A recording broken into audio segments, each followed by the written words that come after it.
Hello artists, so here is Zentangles. I am having it go in the fast mode, like the time lapse option, just so you can see. Again, Zentangles, if you break the word apart, Zen meaning relaxed or relaxing state, and then tangles is another way for patterns.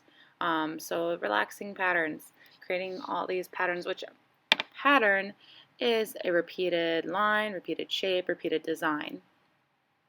Okay, so with each ground, as you saw my mid ground, I did my triangle shapes of certain Zentangle, and then the trunks of the trees is a different Zentangle, which these ones are fairly easy.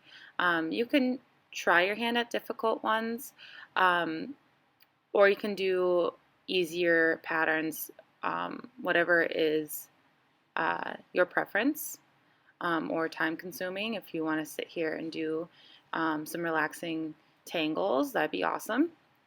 Here's a tricky one I'm about to do. But pretty much every shape that you do, you're going to try your hand at a different Zentangle or different pattern using a thinner marker. I'm using an extra fine Sharpie black marker. You friends, if you don't have that, you can use a black ballpoint pen. That would work as well. Or your regular black marker, but if you do that, you're going to want to make sure that the first black lines that we made last Wednesday, that they are thicker. Go back in there, make them extra thick like I did with the other ones. All right, here they are. Also, friends, when doing the Zentangle this week, remember we're not adding any color.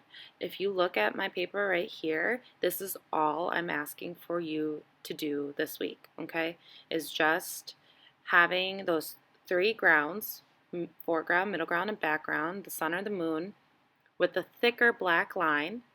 And then with the Zentangles, you're going to go in with a skinnier black utensil, like I